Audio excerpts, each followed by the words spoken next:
আমরা সংসদে দক্ষিণ প্লাজায় সকল রাজনৈতিক দল একত্রিত হয়ে জুলাই সনদ আমরা স্বাক্ষর করেছি। আর এই হাজারো জনতার সামনে আমি পরিষ্কার ভাবে বলে দিয়ে যেতে চাই, পার্লামেন্টের জাতীয় সংসদের দক্ষিণ প্লাজায় যে জুলাই সনদ বিএনপি সহ অন্যান্য রাজনৈতিক দল স্বাক্ষর করেছে, আমরা সেই স্বাক্ষরিত জুলাই সনদের প্রত্যেকটি লাইন, প্রত্যেকটি শব্দ ইনশাআল্লাহ পর্যায়ক্রমিক ভাবে সেই সরকার বাস্তবায়ন করবে।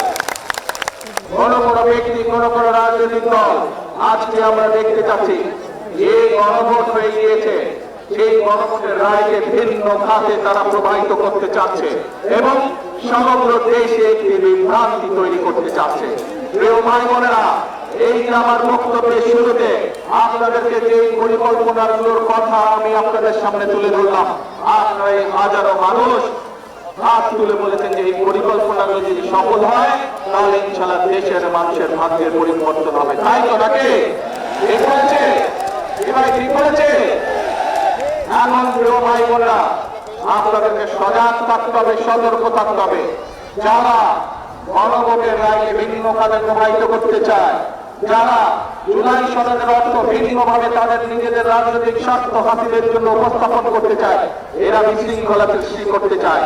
এই বিশৃঙ্খলা যদি সৃষ্টি করতে পারে তারা, তাহলে জনগণের যে কর্মসূচি, আমেরিকাদের যে কর্মসূচি, মাহমুদের যে কর্মসূচি, কৃষক কার্ডের যে কর্মসূচি, কৃষকদের খাত ভবন যে কর্মসূচি, বেকার যুবকদের জন্য কর্মসংস্থানের জন্য মিল কারখানা, বন্ধ মিল কারখানা চালু করার যে কর্মসূচি, নতুন কলকারখানা চালু করার যে কর্মসূচি, স্বাস্থ্য সেবা গ্রামে গ্রামে পৌঁছে দেওয়ার যে কর্মসূচি, সকল কর্মসূচি ব্যাঘাত হবে এই বিশৃঙ্খলারা যদি আশঙ্কা পায়। প্রিয় ভাই বোনেরা, আপনারা কি সতর্ক থাকতে পারবেন যাতে জনগণের কর্মসূচি, যাতে করে জনগণের কর্মসূচি ব্যাহত না হয়, সেই জন্য জনগণকে সতর্ক থাকতে হবে। প্রিয় ভাই বোনেরা, আজকে আমরা দেখেছি বিগত স্বাধীনতার পর থেকে বিভিন্ন সময় তারা তারা দেশে অশান্তির চেষ্টা করছে, বিভ্রান্তির চেষ্টা করেছে, বিশৃঙ্খলার চেষ্টা করেছে।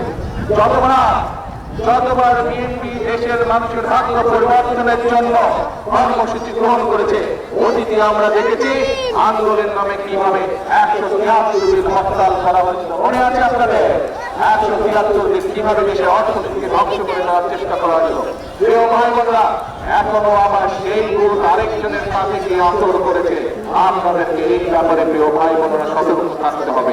আজকে যদি আমরা সতর্ক থাকি, আজকে যদি আমরা আমাদের শপথে প্রতিশ্রুতিবদ্ধ থাকি, আজকে যদি আমাদের শপথে আমাদের কর্মসূচি বাস্তবায়নে আমরা অঙ্গীকারবদ্ধ থাকি, দৃঢ় থাকি, তাহলে বাংলাদেশের মানুষের ভাগ্য নিয়ে কেউ চিনিয়ে ফেলতে পারবে না।